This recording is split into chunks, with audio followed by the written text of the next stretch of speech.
Now, Chris Kreider is a name that came up, and this is not an RFA thing, but I want to talk about Chris Kreider for a second. Okay. Chris Kreider is a name that came up. I think it was David Pagnotta from the fourth period had this rumor. He's the only one who has it, which... Screw you, I had it. Did you have it? Yeah, but I just made it up. Oh, okay. At least I'm telling you. You brought it up in your video yesterday. Uh-huh.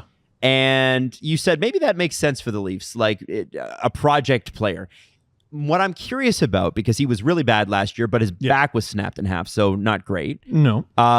If you can rebuild him, if you have the technology, what does that deal look like? Are the Rangers retaining? Because he's got 3 more years at $6.5 million, but he had 72 or something points. 75 and 39 goals 2 years ago.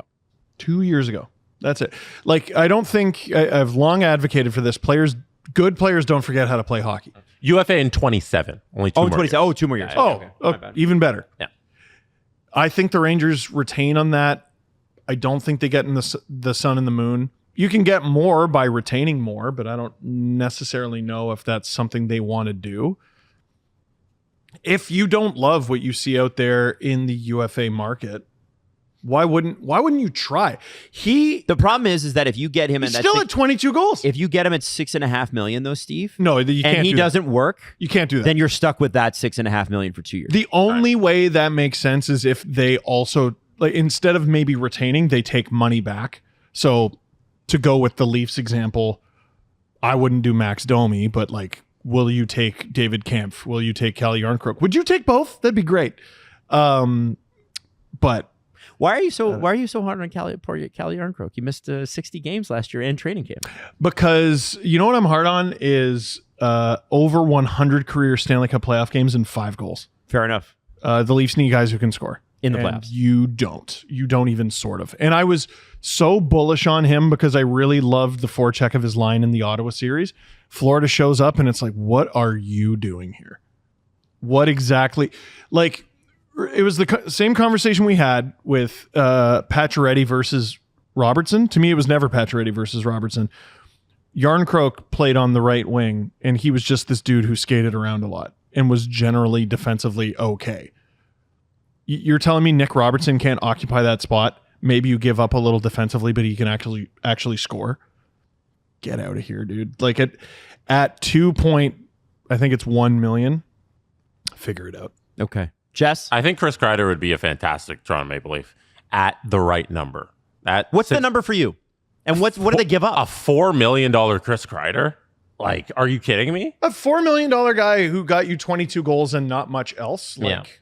And like what does 22 goals cost you in the NHL? The 8 assists and the 22 goals is ugly. But he was injured for what I assume was all 68 games of his season. And the Leafs aren't afraid of projects like that. No, he didn't have was playing on the fourth line. Yeah, and he didn't have a back. And he had 22 goals. Yeah, and he had 22 goals. And like you said, Steve, you don't forget how to play hockey. It's a matter of, can you get your body to do what you want it to do? And the year before, the nearly 40 goals and the 36 assists is I think still in there somewhere. And you're 3 years removed from the 52 goal season that he had. Mm-hmm. Chris Kreider's still, I think, a good hockey player. It's just a matter of like, can he get his body up to where it should be? And like a full off season off. And he was shut down for a little bit there at the end of the later part of last season. And I think if there's enough time to rehab there, you got a guy who can perform in the playoffs. It was 12 points in 16 games, his last playoff run. It's 16 points in 20 games in the 22 run, and even dating back to like hockey. The 13-14 playoff run, he had 13 points in 15 games. Yeah, and broke Carey Price. He has enough playoff experience. You know what you're going to get out of him when the games matter, and I think he'd be a pretty good fit on the Leafs. Yeah, and you're not giving up. I do not advocate giving up the sun and the moon for this person. No. Great news. Leafs don't have a first-round pick for the next 3 drafts, so you're not giving up one of those. Yeah.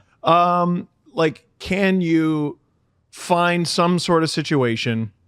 I mean, geez, Max Pacioretty had 2 career-ending injuries, and his career kept going, and he ended up being pretty useful come playoff time. Yep, I wonder about that. I don't know. Maybe there's something there. Okay. And yeah, the 6.5, no, you're not taking all that contract, but if you're down in the 4-something area, oh yeah. Or if you take money back.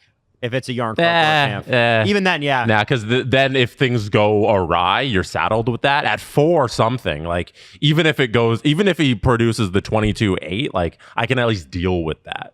Yeah, but 6.5 no. Retain 1 million, so it's 5.5, and you ditch Yarncroke. 5.5 still a lot. Yarncroke's also useful. I struggle with him. He's a very useful regular season player. I think he can get you 15 goals. Doesn't score in the playoffs. I don't want him. So have him in the press box. You need somebody to get you through 82 games. And it's $2 million.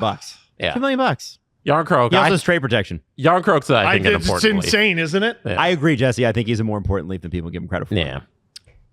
I know. He's too versatile. I'm so playoff minded right now.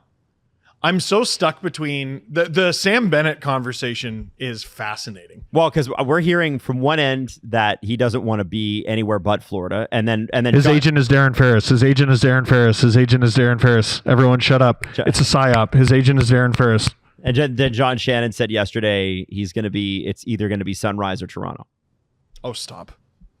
So I don't know what to believe. His agent is Darren Ferris. Wake up! Wake So up! did Darren Ferris text Shannon to say that? I don't know. I don't know if they're connected or not, but that seemed to be. I mean, I have heard separately, and not from Darren Ferris because we don't chat. Why not? That I have heard that he wants to play in Toronto. I have heard that. So this guy is going to make or is asking for $10 million. Might win the Conn Smythe. So there's the pro, or is at very least a very, very, very, very, very good playoff performer. Versus has never been a number one center as a professional. Can't win a faceoff once in his life. Can't win a faceoff. Name a time he was a number one center in the NHL. Never. Can't. Ever, not once. And he's supposedly demanding 10. It's okay. It's a risk. Yeah. Well, what part are you getting? So here's okay. Well, I'll ask you guys this question and then I will wrap. Okay. Marchand apparently wants 8-ish. Okay. Uh-huh. So would you rather give, if you're the Leafs, Marchand's 36. Remember when Pavelski signed the deal in Dallas? We were like, what are they, friggin' nuts? And then we're like, wow, that worked out great. Yes. Marchand's a left wing. That's pretty exciting for the Leafs too. Okay.